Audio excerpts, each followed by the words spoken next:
I think we're going to go ahead and get started. I'm hoping everyone can hear me okay. Good afternoon. I'm Jill Kagan with the Arch National Respite Network and Resource Center, and I want to thank all of you for joining today's webinar on charting the LifeCourse Tools for Respite. Just very quickly, I wanted to mention that all of the participants are being muted as they enter. We will be monitoring questions through the chat box. To access the chat box, just click on where it says chat box along the bottom of your screen, and feel free to type in your questions anytime as you think of them. But we are going to wait to respond to questions until after all three presenters are finished presenting. We are recording the webinar, and it'll be available for viewing once we've archived it, and we'll notify you by email in a day or two when it's available.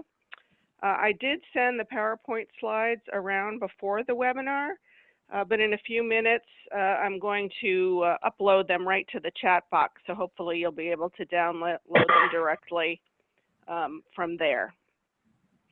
We do have a very content-rich webinar, so I'm going to dispense with my usual announcements and go right to introducing our wonderful presenters.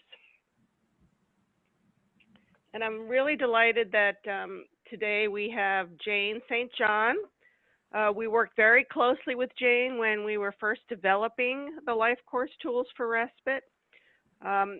She's currently at the University of Missouri, Kansas City Institute for Human Development. That's the UCED in Kansas City. We're very grateful for her leadership and her willingness to come back and continue to train us on how best to use these LifeCourse Respite tools as we're working with family caregivers. We also have Cheryl Donnell, who's the project coordinator on behalf of the Nevada Aging and Disability Services Division in Carson City, Nevada. And Cheryl is the Lifespan Respite grant manager there, and she's going to be talking about how they're using the Lifespan tools with their Lifespan Respite voucher. And finally, Ann Mangelsdorf, who's the Assistant Director with Family Support and Advocacy Assistance with Residential Care in the Home. You can see Arch Respite Care there, but not any connection to Arch Resource Center. And she's based in St. Louis, Missouri, and they've been using the LifeCourse tools with their respite voucher program as well. So without further ado, I'm going to turn it right over to Jane to take over this wonderful webinar. And thank you all again for your willingness to participate and present today. Okay, bear with me for just a second while I share my screen. Okay. Hopefully everybody can see it now. If you can't, be sure and let us know right away. I'm going to talk to you a little bit about charting the LifeCourse today. I'm hoping that most of you have at least some knowledge of charting the LifeCourse, because we don't really have time to go into the details, but we can give you resources of other webinars that you can watch to learn more about charting the LifeCourse in depth. What I will try to do is touch on each of the principles, but then talk a little bit about how they relate to respite. And then I will briefly introduce the respite tools and the guidebook that we developed. And then I'm not going to go into detail there. I'm going to let Cheryl and Ann delve into that with you as well. So that's kind of the plan for this first part of the webinar.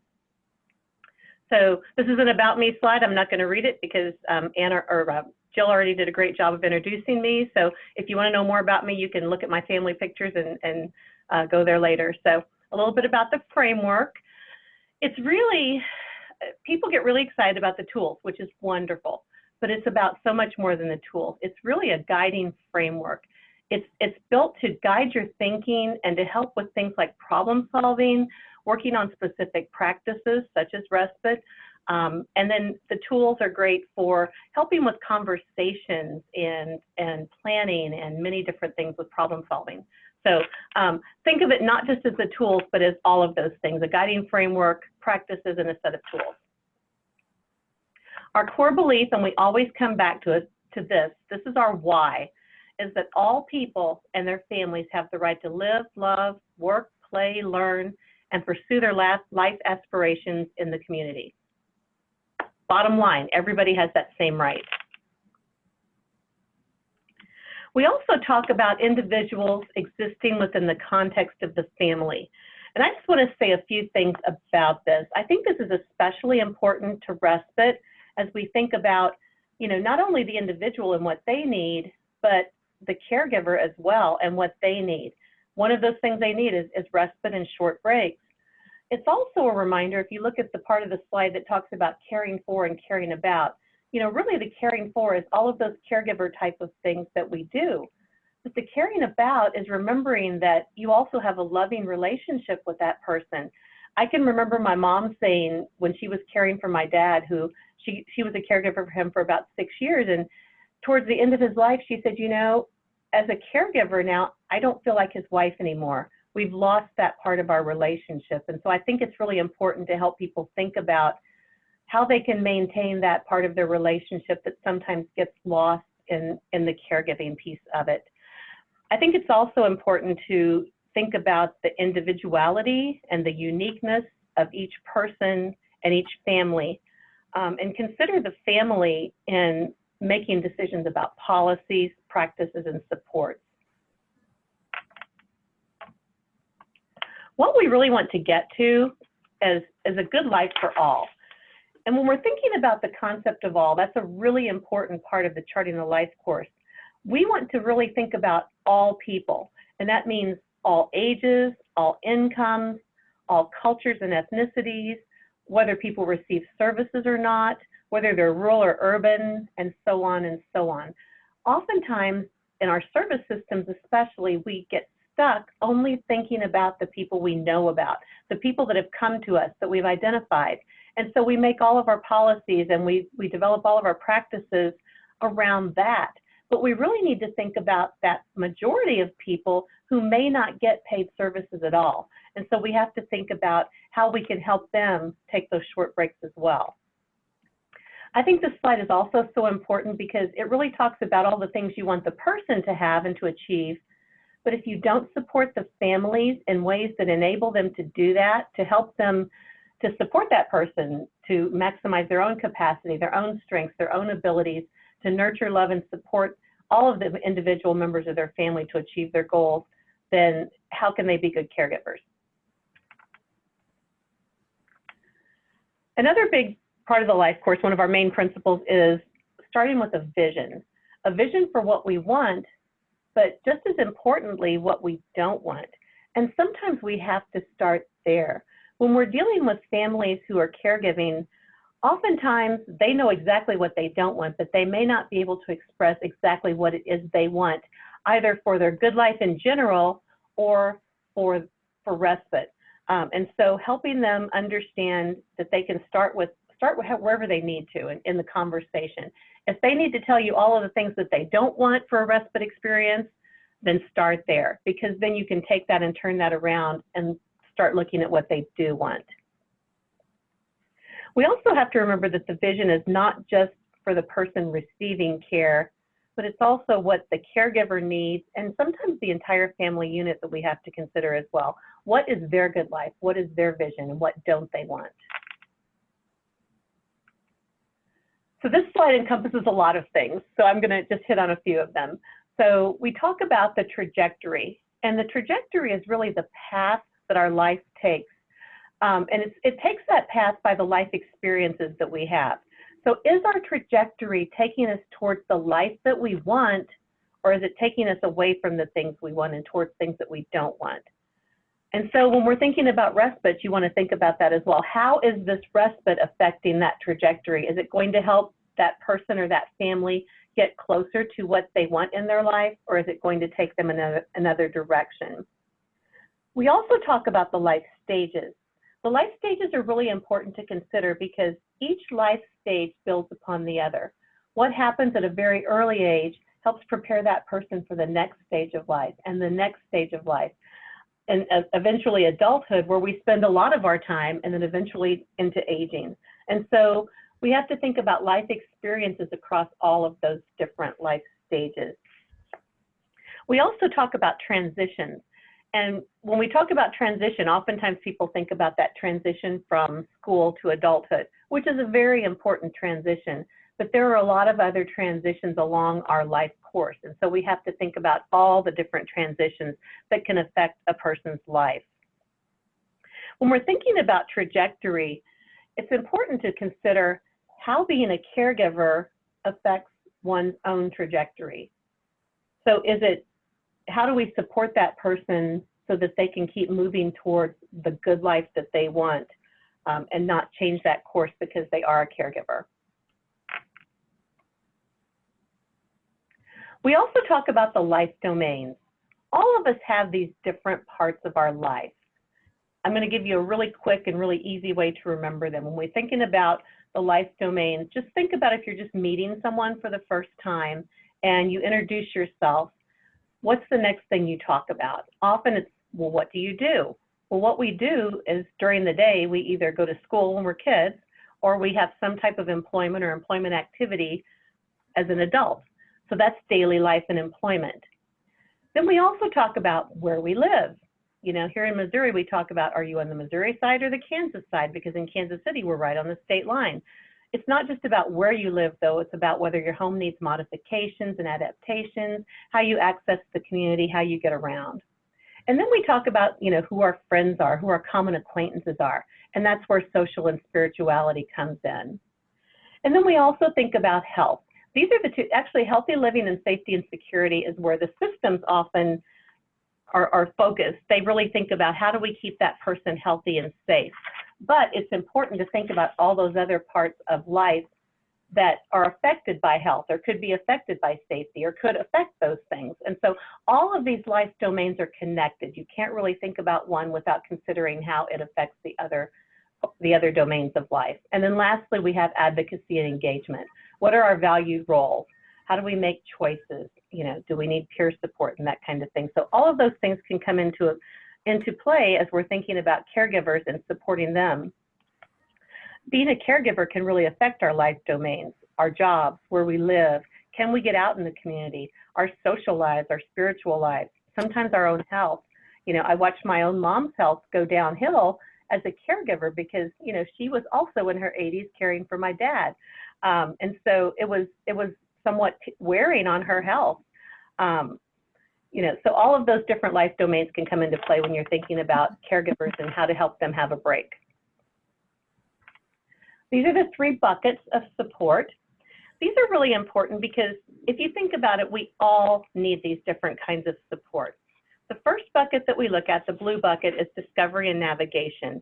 That's really about having information, knowing what's out there and how to navigate the different systems of support, which sometimes are very confusing, have different entry points, might overlap, you may help for one but not for another. And so people need to understand how all those things work together.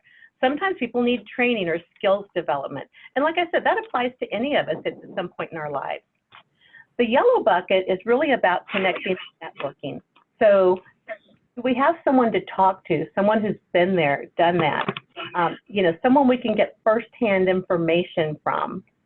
And then lastly, we think about goods and services, things like respite, lots of other different kinds of supports and services. But how do we help people access those 3 buckets?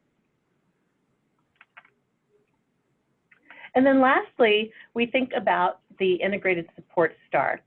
Our traditional thinking really focused on the green part of the star only, which is eligibility specific support. So as people who support other individuals or families, we thought about, well, how can we get them services? How can we get them paid support?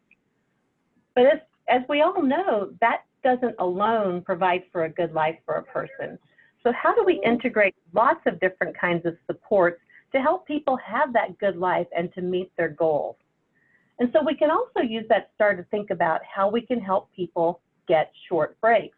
This also goes back to the all I was talking about earlier, because again, not everyone will get paid respite support. But how can we help anyone access a short break or have a respite break without necessarily having to access paid support? Or if they do have the paid supports, how can we enhance those and make them go further? I'm just going to briefly hit on each part of the star and kind of keep moving through that. But when we think about relationships, it's important to think about lots of different kinds of relationships. So family obviously is important, but also friends, people that enjoy spending time with each other. When my mom was, caregiving for my dad, she really enjoyed taking a short break and spending time with family and friends, but also with what we called her quilting ladies. She liked to quilt, and the church that she belonged to, they met every Tuesday and they quilted. That was her time to relax and just talk to these people that she's known all of her life and just not think about all of the things that she had to do at home and the caregiving that she was doing. And so that was a way for her to get a short break. And then also we think about acquaintances, sometimes just people that we come into frequent contact with. You may not know that person very well, but they may be able to do one thing for you that can help you have a short break. We talk about personal assets and strengths. These are things that the person or the family either has as a possession or something that they're good at, skills that they're good at. And so we'll talk about some, Cheryl and Ann will talk about some examples of how they use these different parts of the star as well. So I'm just going to keep moving on that one. Technology. There are so many ways we can use technology now to support a person or a caregiver to have some relief or to have a break. Thinking about things like the cameras that you can install, that when the doorbell rings, the caregiver can immediately see that somebody's at the door. So if they need to run to the grocery store, they can tell if somebody's at the door and they can answer that person and talk to them just like they were there. That's just one example. There are so many different examples of ways that we can use technology to help people in their caregiving and to take a break. Excuse me. And then lastly, community resources. Places you go, people that you see, groups that you might belong to in the community. So again, talking about my mom as a caregiver, church was a big factor in my mom's life. And even as a caregiver, she wanted to go to services on Sunday. And as I said earlier, she wanted to go to quilting. But, just her being able to access those things was a challenge as well, because my family lived in a very rural area. They lived on a farm. And so even from the main road, it was like a good half mile off the road. And she didn't drive. My mom never learned to drive. And in her later years, her vision was so bad that she really couldn't learn to drive. And so not only did we say, okay, it's important for her to get to church and for her to, be part of the quilting ladies, but we had to figure out how to get her there because she could not get there herself. And obviously out in the country, there's not things like Uber and Lyft and public transportation to get her there. And so it was an additional challenge for her in accessing that break that was important to her, was getting her there. And then lastly, we all know about eligibility specific supports. So all the things that you might be eligible for based on all the different demographics that you might fit into. And so with the STAR, how do all these things work together so that someone can have a break, someone can get the life that they need, someone can maintain the relationships that they want to maintain? All of those things that factor into caregiving and respite and short breaks. So this is a quick review of Charting the Life Course in one slide. So bear with me, and here we go. You have the person in the context of their family and their community. You have the different life domains, which we all have as part of our life. You have the 3 buckets of support that we talked about, the information, the connecting, the goods and services. And then lastly, you have the integrated support star. You also think about the trajectory and the life stages. So that's a basic rundown of Charting the Life Course. So in this next section, I'm just going to really briefly show you some of the different tools and resources that were developed with Charting the Life Course and Respite. And then I'm going to let Ann and Cheryl kind of dig into some of those things. So I'm going to go over them very quickly, but you'll get more information from the other 2 presenters. A couple of things, why we need to think differently about how we help people access respite. As I said earlier, not everyone will get respite funding, so we have to think about how do we support the all. All people, may not get that type of funding, so how do we support them to have a short break? Respite funds, if you do get them, are often very limited, so how can we help people maximize and make those funds go as far as they possibly can? And then lastly, short breaks don't have to be a formal service. How can we incorporate it into people's everyday lives? So we developed a Charting the LifeCourse Respite Guide. This is just the front cover. I'm going to show you a few pieces of it, but it's available for free to anyone. You can download it, you can print it, you can share it, it's yours to access from our website. And as Jill was saying, she'll make sure that you have all of the links that you need to get all of those things. So we start with kind of what's going on now. I meant to say also that the guide can really, if you're not even that familiar with Charting the LifeCourse, it can help walk you through how to use some of these resources, how to have the conversations, how to really help people think differently about respite. And so we think about, you know, what's happening now. So, you know, how is respite going to help me? What would I do if I had a break? You know, what's something that I missed doing that I would like to do again? Are there certain people I want to spend time with?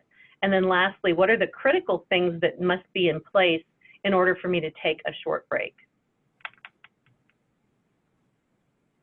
So this is talking about the vision and trajectory for respite. Again, smaller print, but in the book, it guides you through how to actually talk through and work through the tool.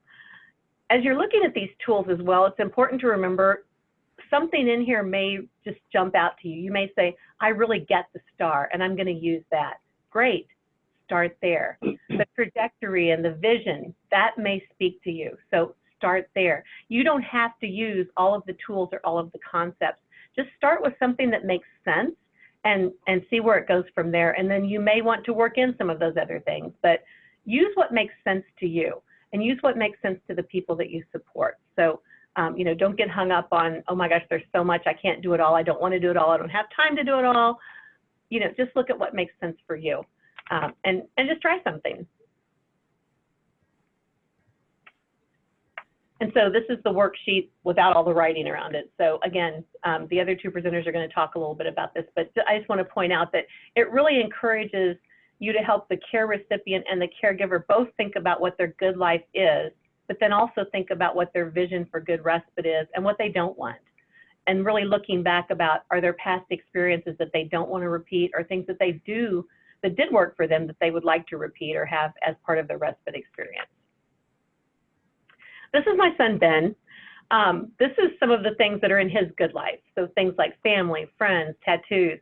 He likes to go to concerts and lots of different things. So if you know these things about Ben, it would be easy then to say, well, how can we support you to have Ben go do something that he likes, to either go get a tattoo or to go to a NASCAR race or to go to a concert with a friend, so then you have time to do what you want to do while he's doing something that he enjoys. So that's why I'm showing you this example. So really it is important to think through those visions for a good life and what people don't want, so that you're shaping that respite experience for both the caregiver and the care recipient around the things that make sense for them. This is a way that we use the trajectory to hire staff for my son, Ben. Not necessarily for respite, but he has funding for PCA, a personal care attendant, while we go to work. My husband and I work. And so after hiring a few staff and having a few staff come and go, I'm like, oh my gosh, why am I not doing a trajectory, right? This is how I live and breathe and talk and, you know, teach other people about why am I not doing a trajectory for what a good staff is for us. And so we really sat down and wrote our vision for what a good staff is for our son based on his needs and what he likes and what he wants to do and what his goals are.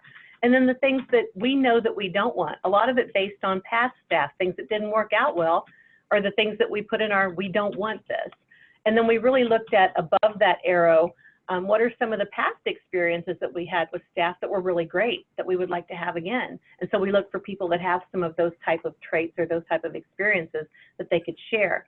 And then we looked at the things that we wanted to avoid moving forward. So anyway, that's just one way you can use that. And I could see this definitely being a visual that you could do when you're thinking about hiring respite staff or respite workers.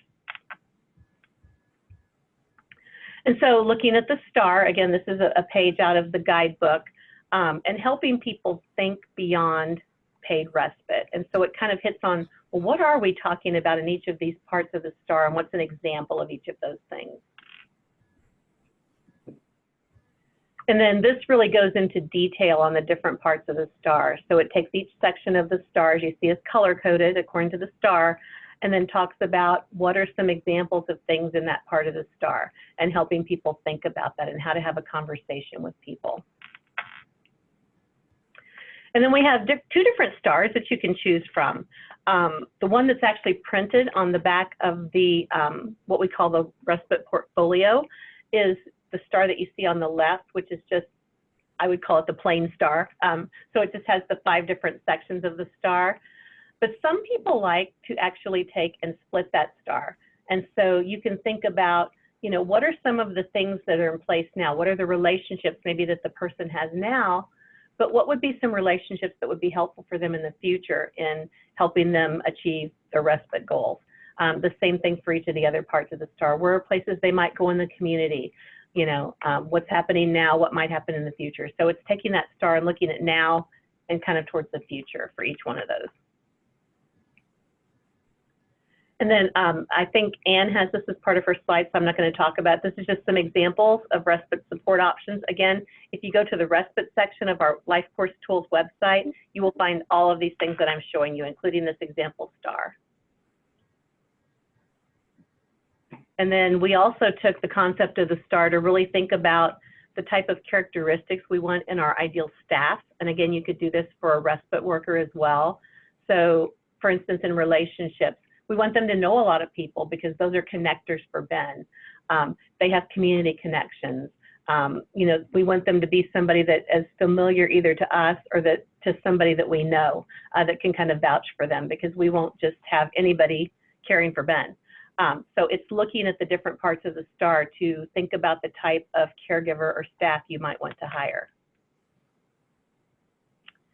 And then there's the respite scheduler calendar. Again, this is another 2-page spread out of the booklet. This really helps people to figure out the needs or the gaps even, because you can color in the different parts of the day where, you know, either you're at work or you're caregiving, but you really need a break during that time. And it can help people find, not only help them map where the needs are, but to help them find a space for when they could take a break. And so again, I'm going to leave the other presenters to talk a little bit more about this, but it's a really useful tool that people have used. So just a few short tips, and then I'm going to turn it over to the next speaker. You might only, as I said this earlier, you might only choose to use one of the tools or only one part of the respite portfolio. Do what makes sense. Do what you're comfortable with trying to start out with. You may not want to do everything at once. You may only choose to ever use one part of it. That's okay.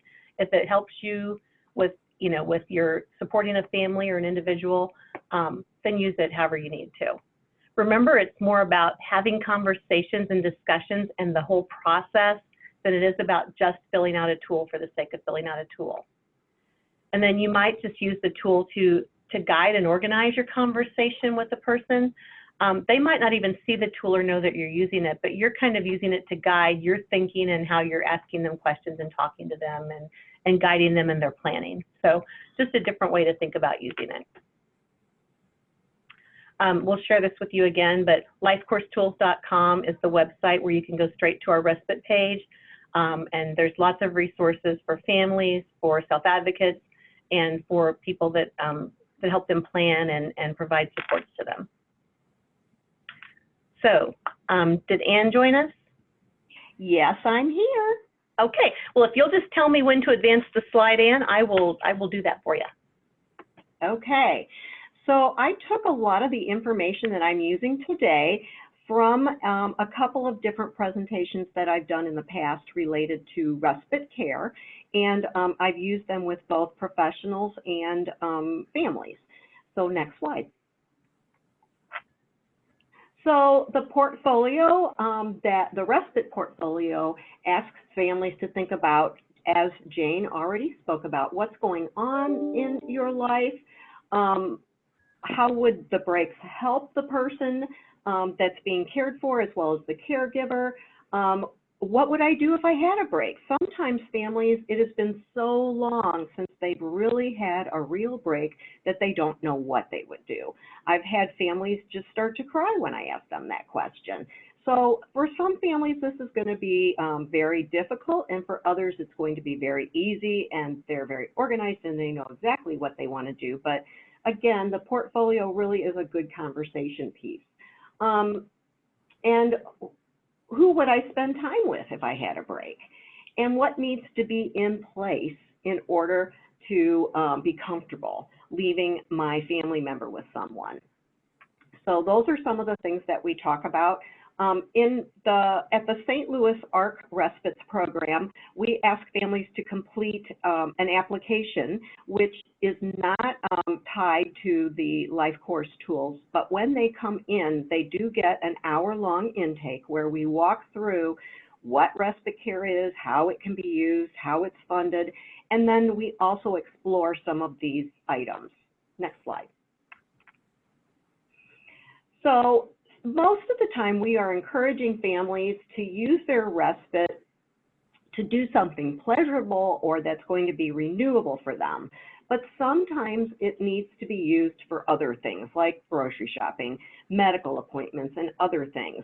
And so while families will use it for errands and those kinds of things, we do encourage them also to use it for relaxation. Next slide.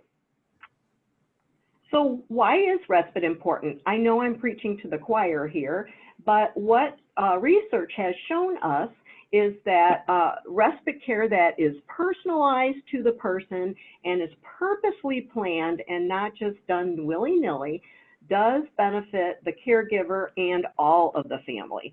So the siblings, the spouse, other people in the family. So respite can be very important to the entire family. Next slide. So sometimes we have to look at what is going to get in the way of getting a successful respite experience. Sometimes it's been past negative experiences that people have had with caregivers. Sometimes it's just the fear of the unknown or leaving that person with someone else. Sometimes it's just not feeling like they have someone that they can trust. So it's taking a look at what has worked in the past and what hasn't worked in the past. Next slide. And again, this kind of goes over the same kinds of things. What's worked and what hasn't. Next slide. So one of the things that we utilize, I will say for the most part, I am not using the entire portfolio because there's not time to do all of that. I could send it to families, but I feel like I would be overwhelming them. So oftentimes I really focus on the trajectory and sometimes the star. The star can be very helpful, as Jane said earlier, with looking at things like personal strengths and assets might even be that that person who's being cared for can stay alone for short periods of time. So that's part of the schedule that can be mapped out where maybe that person doesn't need someone with them the entire time. It might be technology where there is a monitor or a video where they could be monitored to be alone for short periods of time so that they can stretch their respite that way. And then other eligibility specific or community-based programs that people can utilize that would help them get a break even though it's not specifically called respite care. And then relationships might even be the next door neighbor. So if somebody's concerned and has a problem, maybe that relationship with the next door neighbor is good so that if that person is alone for that short period of time but does need assistance, they can go next door. Next slide. So again, the different types of respite options are using the integrated star can be very helpful, and it really helps people think about what is going to make respite possible for them based on the number of hours or the amount of money that they're getting. Next slide. So before we actually get to the trajectory, which is the part that I use the most, it's important to have a clear picture of where people are going, what they would do with a short break, what needs to change, what are their fears, what are their concerns, what are they excited about, just in general, having a short conversation before we get to the trajectory. Next slide. So we want to look at both the caregiver and the care recipient. So what are some things that they want to accomplish, and could that happen with their respite care? So for instance, one family might be interested in making sure that the person that's being cared for gets out into the community and has an opportunity to order at a restaurant, or navigate a store, or pick out some items at the grocery, or things like that. And so people can use their respite care in a variety of ways, and one of those ways can be helping that care recipient or that family caregiver move forward with what their vision is for a good life overall. Next slide.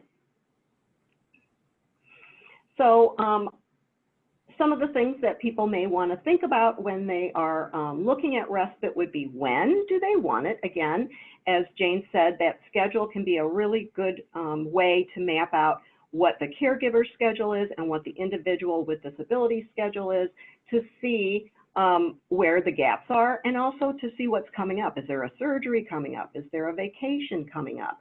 Are there things that they need to be planning and scheduling?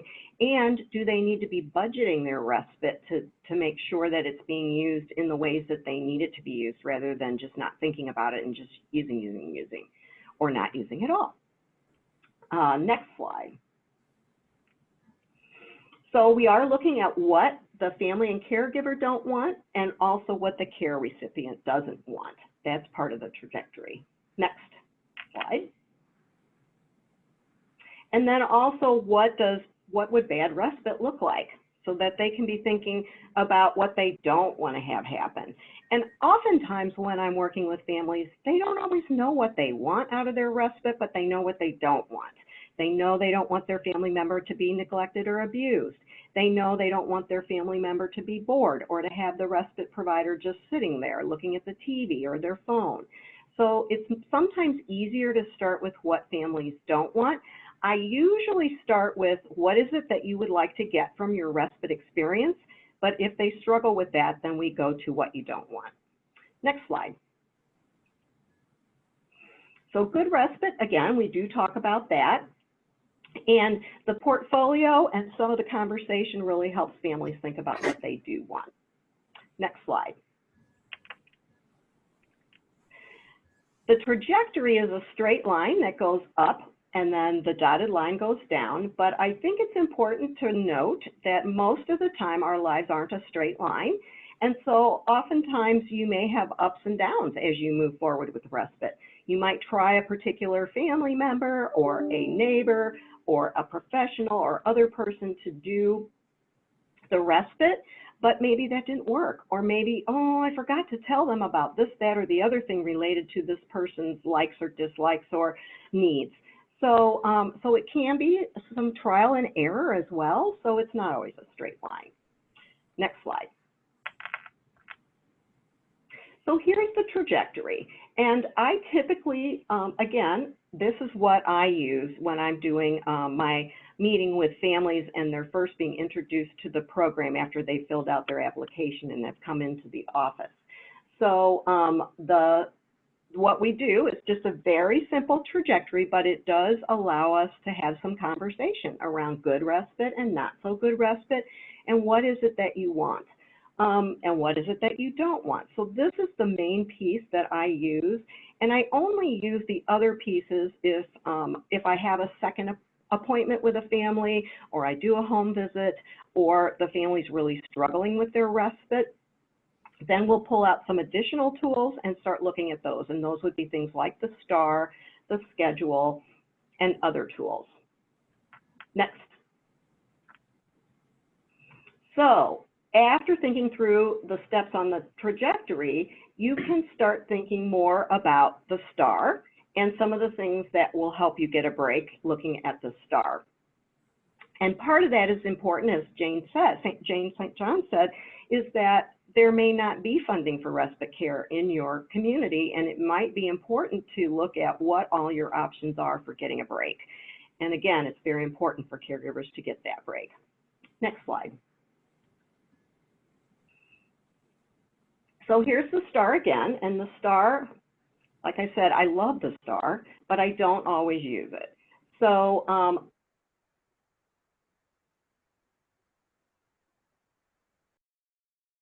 as well. Next slide.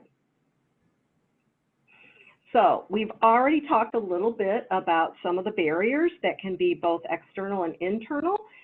Internal, I think, can be almost a bigger barrier than external, and some of them have to do with thinking and just how people are feeling about their caregiving. And most of the time, families don't want to ask for help. None of us wants to ask for help. All of us want to help, and we feel very good about being asked for help. But when it comes to asking for help, that can be a whole nother ball game. And so it's important for families to start working on that. And one of the things that I recommend that people do who are going to be using these tools is that they pick a topic for themselves and use the tools on themselves. The tools can be used for a variety of purposes, to problem solve and to set goals and things like that. And I think using them for yourself for a specific purpose can be very helpful. So some of the internal roadblocks that families may have are guilt, fear, lack of self-confidence, lack of trust. They don't really want people in their home. It's not been a priority for them. There's all kinds of things that have come up for them. Maybe when they used it in the past, it didn't work. So then they give up. And so it's important to try again, even if it's for very short periods, or we'll even talk with families about maybe starting that respite care as an extra pair of hands in the home, so that the family member might be cooking dinner while the care recipient is being entertained, socialized with, having interactions with the respite provider. So that might be one way to help families ease into the idea of having some respite care. Next slide. And then, of course, there's external roadblocks, and we know what some of those are. Can't find anybody, lack of qualified staff, can't afford to pay them, don't know anybody that they can use, they're not near any family or friends, maybe the rules for the program are too difficult for families to navigate. So there's a variety of things that can come up for people who are using respite, and sometimes they're legitimate roadblocks, and sometimes they're mental roadblocks. So just kind of teasing some of those things out as well can be very helpful. Next slide. So one of the things you can ask people to try to get them thinking about respite in some ways are, what are some of the things that people did before they had their kids? And for some of the people that I interview, their kids are 50. So maybe it's been quite a long time since they did anything, but they may have some wishes or thoughts or ideas about things that they might want to do, either out in the community or even within their home. And maybe the provider's taking the care recipient out while the family member has some time to themselves at home, or vice versa, or even having that person together with them. So there are a variety of ways that you can explore with families what would help them really recharge. And that's the most important part of the program. Next slide. So hopefully the Charting the LifeCourse tools can help families see beyond some of those barriers, especially as they start brainstorming with what they do and don't want out of their respite, and using the STAR to try to determine what their options are in the community. Next slide. Here's the chart again. And so we usually have people, I've met with people in the past and used the chart as a way, especially for families who are overusing, or they run out of the hours or allocation that they received within a couple of months, and it's supposed to last them all year. So I'll sit down with them and say, all right, let's take a look at your day. Let's take a look at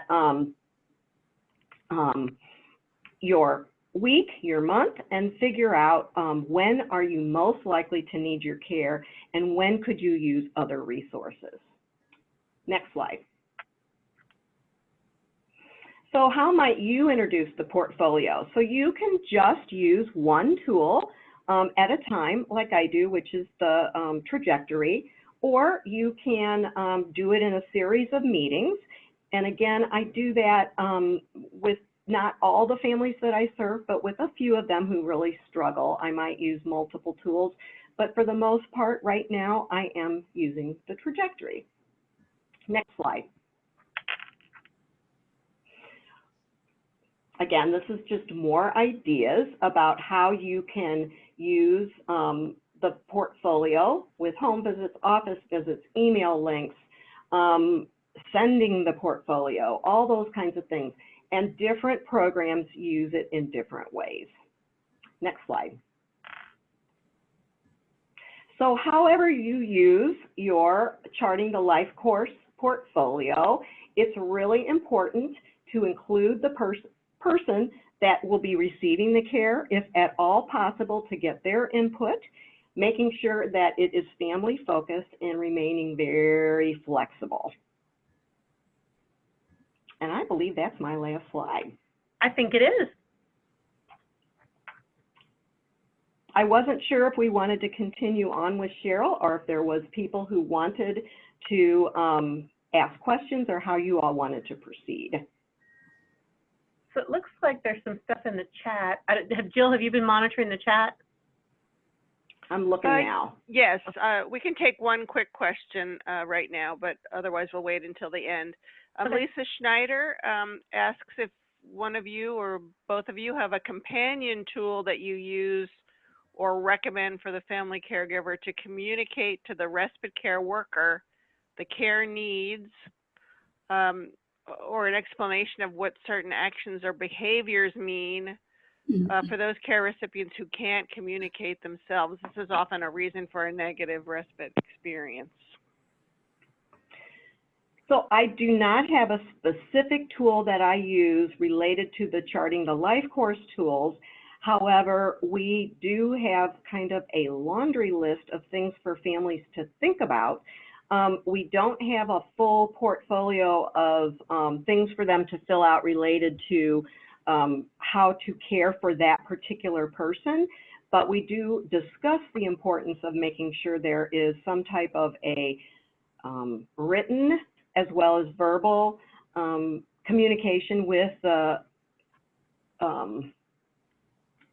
caregiver, the respite caregiver, to use with the, or for the family caregiver to use with the respite caregiver.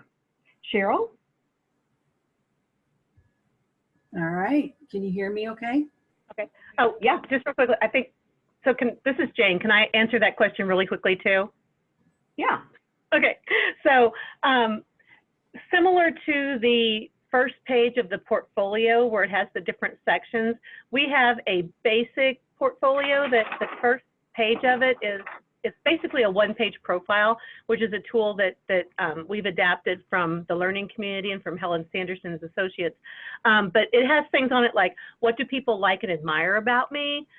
What's important to me? So things that is important to the person that would be receiving the care. And then the last section is how to best support me, which is my favorite part of it, because that one page then gives somebody a really quick glance. Like for my son, Ben, if somebody's supporting him that doesn't know him well, they need to know that he has short-term memory issues, that he gets confused very easily. He might get lost coming back from the bathroom. So those are the kind of things that I can put there that just at a glance, somebody would know pretty quickly how to best support him. And you know, it's like I said, it's a quick glance, but then there's other details you can add as well. So anyway, I'm sorry. Go ahead, Cheryl. Thank you, Jane. I think this is Ann again. I'm sorry, but I think that's an excellent tool, and I just didn't think about it. So thank you.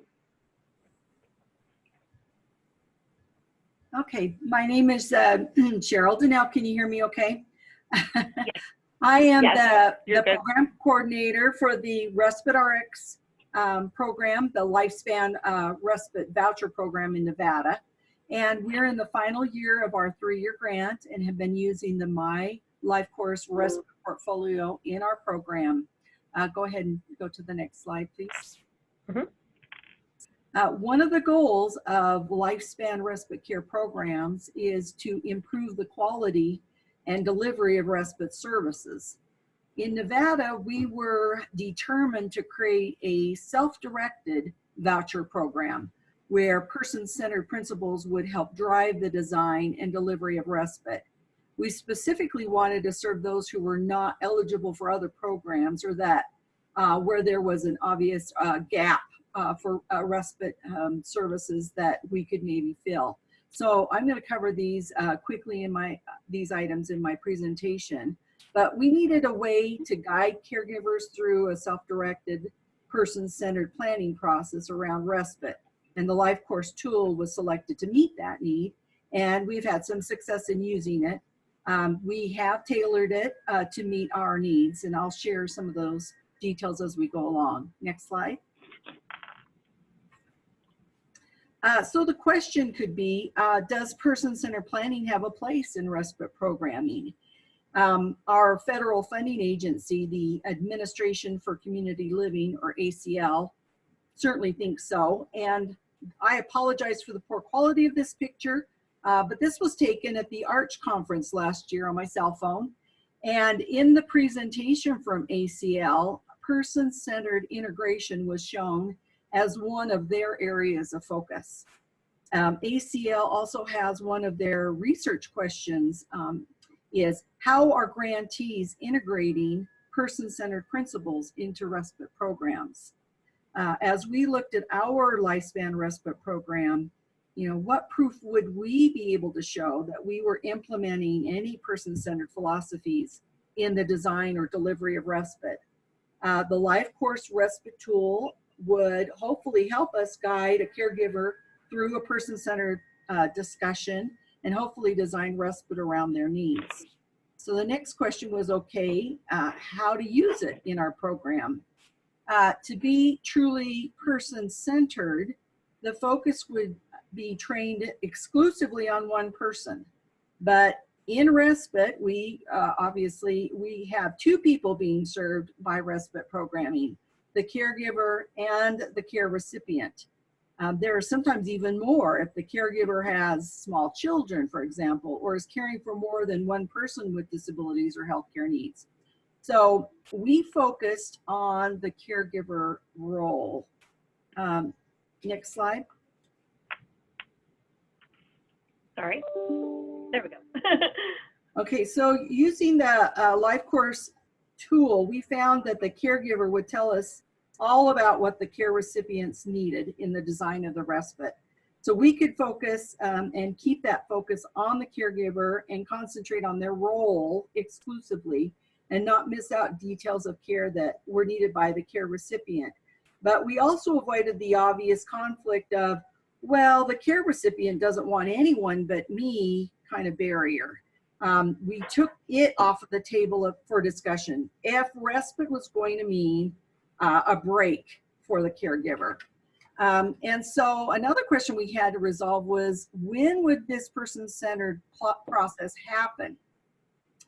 So while we tried to infuse person-centered principles in our intake and referral processes using our new caregiver protocols to help identify caregivers and introduce them to respite concepts, our application and intake didn't answer key questions like, what would respite need to look like for them?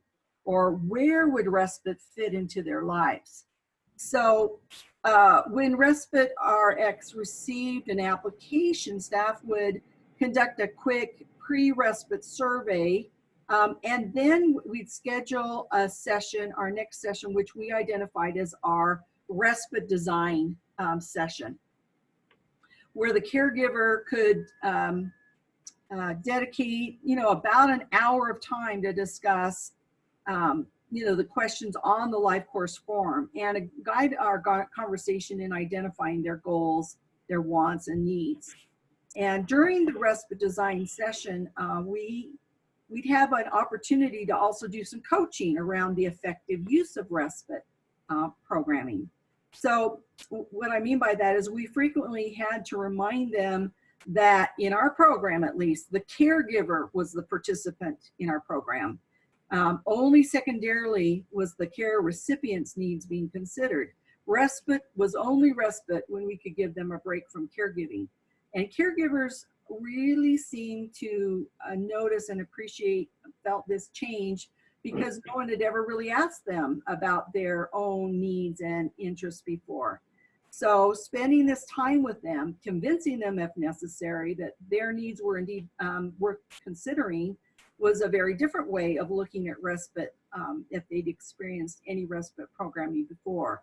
Programming for respite tends to be all about caring for the care recipient and hoping that caregivers can benefit in the meantime. So we actually had to remind caregivers that respite was meant to give them a break so that they could do something that they wanted to do. And so while doing chores and running errands would certainly get things off of their to-do list, we'd ask them, would they come back to caregiving feeling refreshed, relaxed, or like they'd done something that was meaningful to them? If not, we needed to consider what would that look like? What would that mean to them? So hopefully I've kind of answered the question about what are some of the benefits of incorporating, and we call it our respite design session in our program. And obviously we got some really good data, but we built a really nice rapport with our caregivers. We were able to get very specific details about the care recipients' care needs and about what resources and connections were available to them. We knew when and where respite would fit into their lives, and we knew what respite would really mean for them. I guess I'm sorry, I should have said move the slide forward. Sorry. Oh, sorry. We'll get to some of these little details here. I have to remember to ask you to move those slides forward. Sorry about that. But anyway, we would find out when and where respite would fit in their lives, and we would know what respite would mean to them as caregivers because they'd selected the benefit they wanted to get from taking a respite. So it also provided a lot of good information into who the respite worker or provider needed to be, one that would fit their unique situation, and also helped us in outlining a strategy for finding and engaging that respite worker or provider. So now I came across this tool on the Arch website. I learned later that Arch had been involved in during the development and that there'd been some training that had been given, but I didn't get any. I didn't participate in any of that. So I've utilized it as it was kind of a best fit for our respite program, the unique features of our respite program. So I claim no expertise or correctness in how we used it. But this is the side that was used for our respite design sessions. Now, of course, I've been assured that the tailoring the product and its use are fully acceptable. So as you heard, we use this tool just a little bit different. But starting with the star, we discussed what caregivers probably first expected to discuss and what they were most comfortable discussing, and that was the care needs of the care recipient. Now the form, we used the star to identify the care recipient information and sneak in kind of caregiver information and insight, because the form asks for strengths and assets. And we had a hard time getting that answered. We had to kind of back into that question. So when talking about their role, caregivers were so programmed to say that the care recipient cannot do anything for themselves and that they had to do everything for them. And so now in our program, we don't have any level of care requirement. So we eased into this conversation by reviewing some basic activities of daily living, the ADLs, and asked, things like, so if they can't do anything, can they eat, or are they swallowing okay? And the caregivers would say, oh yeah, they don't have any problem with that. Good, that's a strength. That's an ability that they can benefit from. And how about personal care or grooming? And then they could tell us, well, I do have to help them in and out of the tub. Okay, so they can bathe themselves with your support getting them in and out of the tub, right? Yeah, okay, good. Then we could describe that care and that role that they had in providing that care. And we continued with questions about the care recipients: hearing, speech, vision, mobility, and in the context of the caregiver's role, and it gave us a more complete picture of the care recipient's needs than we'd received during intake. During the discussion, one of the areas is the technology. We focused on assistive technology and asked them about those connections. We learned if they used anything, canes, walkers, lifts, ramps, if they had grab bars, etc. But we also learned if they'd been given equipment that sat worthless, useless, they weren't using it. We could learn if there was still a barrier that could be addressed by assistive technology, and then could make a referral when we found one with our other partner agencies. Then they have the area about relationships. We learned about their relationships and connections in the community, and also about the programs they were engaged in due to eligibility. Since they were going to have to find their own respite workers in our program, the strength of that, those connections was really important in our program. In Nevada, people move into the state to retire and to enjoy life, but they age here too. And families often follow them to Nevada to provide the care to them. But these caregivers don't have really a chance to establish their own connections in the community before stepping into that caregiver role. So we have been learning just how weak caregiver relationships and connections are here. And that has truly been a big barrier to our respite program. But the LifeCourse form helped us to document this. And so let's see, I think I covered all the squares in there, but some of the activities and stuff that you have already discussed before. Let's go to the next slide. I think the best part of the respite design session is in these sections here. In the what's going on in your life box, we'd record kind of the typical schedule of the day. They would tell us about meal times, bedtimes, medication schedules, the activities that the caregiver or the care recipient engaged in. And so we could kind of get a really good schedule. We didn't use the other respite schedule or the other form that you've seen in there. We would just kind of put it in this area here. But then we'd start talking about what a break would look like and when a break would fit into their life and schedule. Sometimes we'd have to back into that discussion again. The LifeCourse form asks, how would a break help? But caregivers tend to see respite care as care or help for their loved one, and that's not what we wanted. So I would prefer to ask what I consider the most important question on the form, and it's in the section under making short breaks happen, and it's the what would you do with a break from caregiving question there.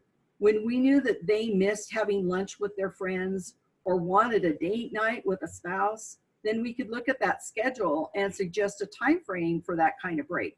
Would it be easier in the mornings, in the afternoons or evenings, or on certain days of the week, or the weekends or whatever?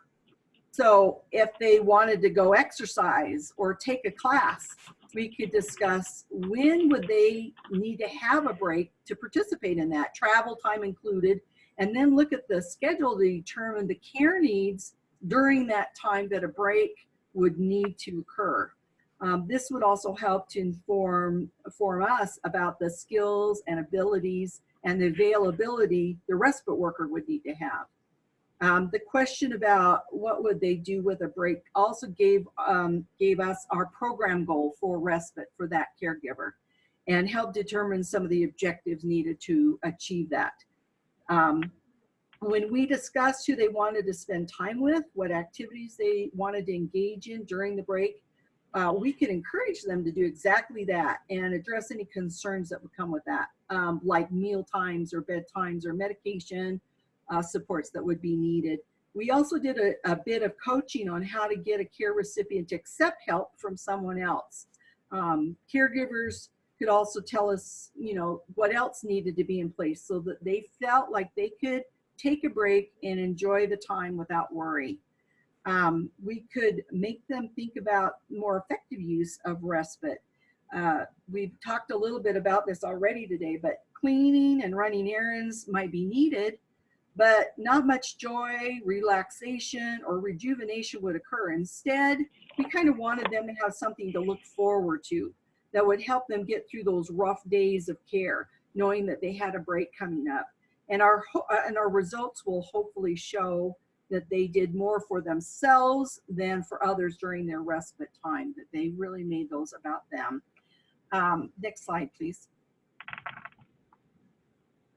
On this side of the LifeCourse Respite Portfolio, we utilized it more as a review of how the respite program was working for caregivers, because oftentimes they had not used respite before this program, and any issues such as a respite worker asking for money or just not showing up when scheduled would be reflected in the what didn't work trajectory, while having a good rapport between the respite worker and the care recipient would land in the what worked well trajectory. Again, this demonstrates that we were continuing to use a person-centered approach throughout even our review process. If things were working well, then we could check on how the care recipient was feeling about respite. Were there changes needed? Are the breaks still fitting life, etc.? And we found that although our program was designed to be self-directed, there was a lot of assistance, guidance, and that caregivers needed from kind of the start to finish. So we actually have helped caregivers write job descriptions, strategized on how to find or recruit their own workers. And we use this side of the form to capture kind of that need and develop that job description together. Go to the next slide, please. So, oh boy, this slide didn't come out very good. This looks horrible. Sorry about that. These were going to be a couple of job descriptions and what those look like, and they're almost not great readable. But at any way, we would write something about the care situation and what was needed and when they were needed, so that the caregivers had something tangible to use when talking to others, or they could share or post that job description where they felt comfortable in helping their recruitment activities. We tried to augment that as much as possible with free places where we could post the job descriptions for our caregivers to help them in their recruitment efforts because of the weakness of their own community connections here in Nevada. And now, not everyone needed a job posting. Many of them knew who they wanted to hire if they were hiring family or friends, or if they had used a provider in the past that they wanted to use again. But this is what self-direction, person-centered planning through this LifeCourse tool would help us to identify. Go ahead to the next one. Okay, so would I recommend using the LifeCourse tools? Yes, I would. It can be modified to meet specific program needs. It asks the right questions and helps to guide those conversations with caregivers.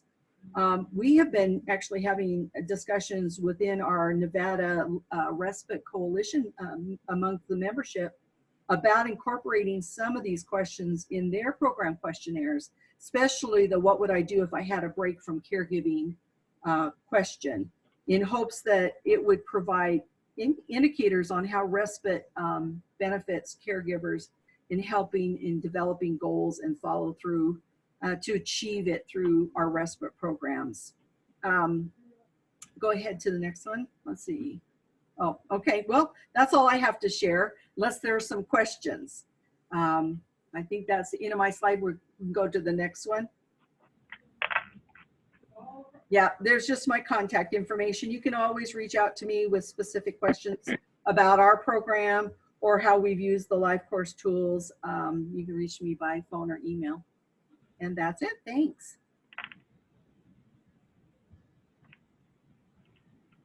Thank you, Cheryl and Ann and Jane. That was really wonderful presentation. I I learned so much more than I've listened to Jane do training so many times, but now hearing some real practical ways that the tools have been used really solidified the whole process for me. So thank you for really excellent presentations. I just very briefly wanted to share this new resource that some of our wonderful staff have developed to help supplement the tool, especially the integrated support star.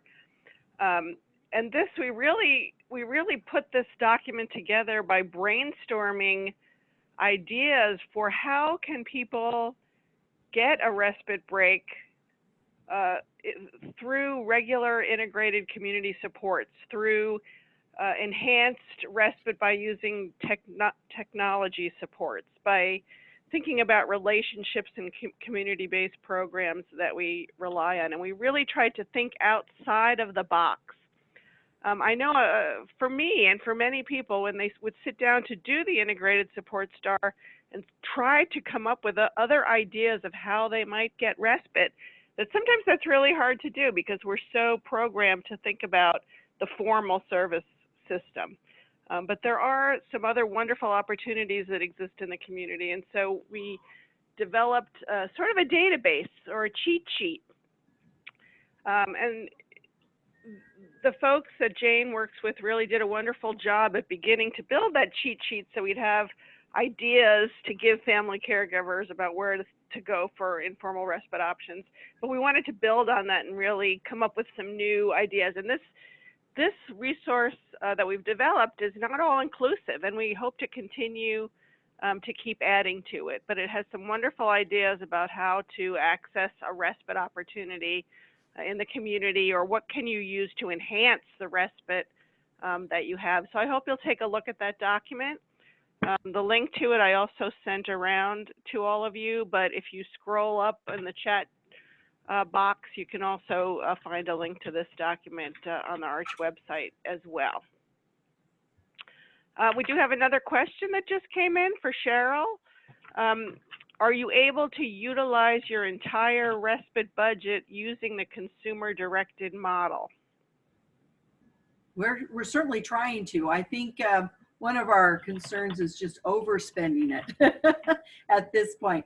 But one of the things that we are looking at through our program is the usage, the hours that they actually did use based on the budget that they were given. So that is one of the questions that we're getting.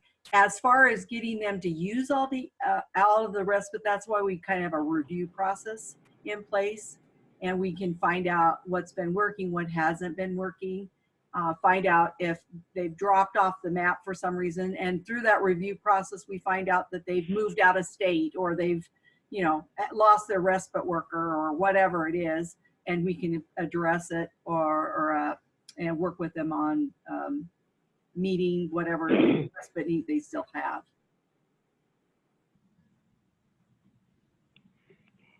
Any other questions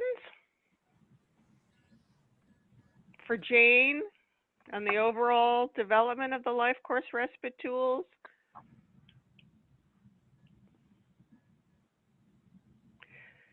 Well, I certainly hope that this has stimulated to think a little bit more about whether you'd like to use the respite tools. If there are some of you out there who are already using them and would like to share that experience, we hope to do another training this summer that's a follow-up to this. And I think it would be most helpful if we could continue to highlight more of you out there in the field who are using it, how you're using it. One thing I love about the tools, and I think you heard today, was how flexible they are and how adaptable they can be. They're really meant as a guide to stimulate conversation with the family caregivers and care recipients that you're working with. And there's not a rigid formality that has to be used with the tools, and I think that's one of the benefits. And the other strong benefit that I've seen is the strong alignment between the tools and what we know from research now about what the caregiver is actually doing with their respite time is very indicative of long-term benefits to the caregiver. and the fact that these tools can really help a caregiver plan how they will use their respite time will, we believe, also improve outcomes for that caregiver. At the same time, caregivers, we don't believe, are going to enjoy their respite time if they don't feel their care recipient is enjoying their break as well, and that they're being safely cared for and in an appropriate environment. So we do have to talk about caregiver and care recipient needs and having a meaningful respite experience. We do have another question here. Jane mentioned a one-page profile earlier, and what could you repeat what the 3 questions were to help provide information about the care recipient? Yes, it's what people like and admire about me. So it would be like the care recipient, you know, and sometimes that is something you don't necessarily ask the care recipient. One of the things, we actually have done this here at work as part of one of our meetings, is we just kind of circulated a sheet that everybody wrote down something that they liked about each person. And you learn a lot about yourself that way. So you might ask family, friends, you know, what is cool about that person? So like for my son, it's, you know, he has a great sense of humor. He likes to smile and laugh. He's an Eagle Scout, you know, some of the things that he's accomplished, but other things that are just his personality. And then the second question was the things that are important to me. So what's important to that person? So for instance, if they always like to have, you know, a certain type of pillow, or, you know, it's important to them to, you know, have contact with their family members, you know, so that they might need to check in with them during the respite time or something. It can be anything. What is important to that person? You know, what would they say is absolutely necessary for them to have a good day? And then the last is how to best support me. And that can be literally anything. Like I said, for my son, it's things like, you know, making sure you just keep an eye on him when he's, you know, going down the hall to the restroom, because he might, you know, if you go to a movie or something like that, you'll want to go with him and make sure that he gets back from the restroom okay, because he might get lost, or, you know, any number of things, or you know, write down things that happen during the respite, because like then I could go home and ask him what he had for dinner or lunch or snack, and he's not going to remember. He just doesn't, unless something epic happens, he doesn't really remember short-term details. But I like to know, because I want to know, you know, did he have a good day? And I want to have that conversation with him. So it can be anything literally that you put in that third part about how to best support the person.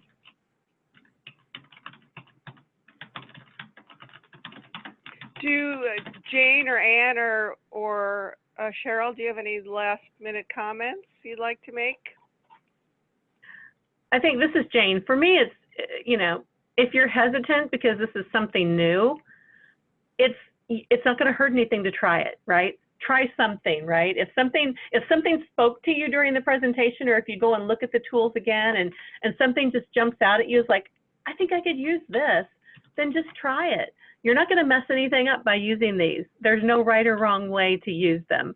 And so, you know, even if it just helps you have a different conversation with people about going beyond just relying on that paid support, and really helping them see how, you know, I think it was Ann that mentioned it earlier, that maybe just having a neighbor that stops by and checks on that person, you know, while you go to the grocery store, or, you know, someone that could give them a ride. If there's like I was talking about my mom earlier, you know, one of the things we did was we arranged with one of the other quilting ladies to come pick her up and take her to quilting on Tuesdays.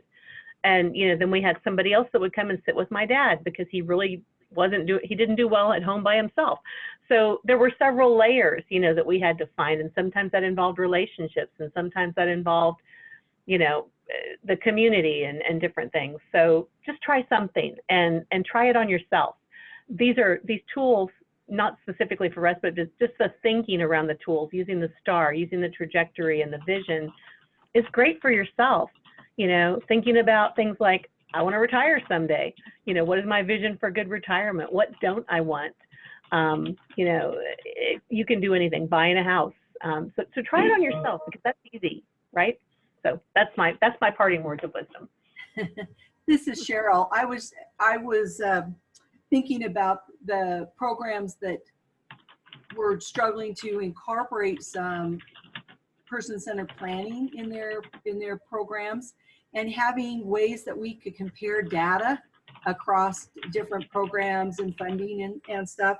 So even just picking out a question or two from the LifeCourse Respite Tools is what we were hoping we will incorporate in amongst the respite programming in Nevada, so that we had comparable data based on some important person-centered indicators of our programs. So maybe even selecting, not maybe incorporating the whole tool, but even a question or two that everyone will commonly use would be a good recommendation. Great. And I think that both Cheryl and Jane really talked about what I would have said, so I have nothing to add. We did have one more question that came in, and it's not directly related to the LifeCourse tools, and it's probably directed mostly to Cheryl, but this questioner would like to know if some caregivers use the respite voucher program and supplement to the area agencies on aging respite programs, and how many caregivers on your respective programs are on the waiting list for AAA programs. And I'm assuming that's a family caregiver support program. Okay, well, as I said before, our program was to fill gaps, so their eligibility for other programs wasn't a factor in knocking them out of eligibility for our program. But if they were on a wait list for another program, then they could participate in our program. It's a pilot program. It's only for a year of respite. It was meant to get some really good data on our caregivers. And so, and hopefully influence future funding and decision-making around and policies around respite programming in the state of Nevada. But if they were on a wait list, they could still apply for our program. And then she was talking about what was the other programs that they could supplement. The idea was not to compete with other respite programs, but to fill respite gaps. So if we could identify a gap, a service gap, for example, the other program didn't offer services on a weekend or something, and we could identify a gap, then we would go ahead and serve them. But we didn't try to supplant any other funding. We tried to just find the service gaps of what they weren't getting, so that they could get some respite until they were off of the waiting list, etc. So I hope that answered your question. And Lita, you should know that's probably true of most, if not all, of the Lifespan Respite voucher programs. They're really meant to be gap-filling services. And while many states do target people on waiting lists or not getting services at all, that generally is at least a requirement that they're not getting services somewhere else. But you might want to think about that. It's a perfect segue to let you all know that our next voucher learning collaborative call for Lifespan Respite grantees and their partners has now been scheduled for March the 13th. And that's where we all get together and talk in detail about voucher program implementation. And you're more than welcome to join us. And I'll be sending out information about that next voucher learning collaborative call in the next day or two. Before we close, I did just have a couple of announcements, since we have a few minutes, to remind all of you that for the International Respite Conference, the early registration deadline is March the 1st. The rates will go up after that date, so I encourage you, if you're thinking about coming to the conference, that you certainly register before March the 1st, and also make sure that you reserve your hotel rooms, because we are surely going to sell out the room block way before the May cutoff date. And for those of you who are Lifespan Respite grantees and partners, you are invited, and you should have received an invitation from me and from Lori Stahlbaum, our federal project officer, to attend the Lifespan Respite grantee meeting on the day before the conference, June 16th. If you did not receive that invitation, please let me know. And then finally, I really would love to get help and guidance from all of you. ARCH is now disseminating a national application looking for innovative and exemplary respite services.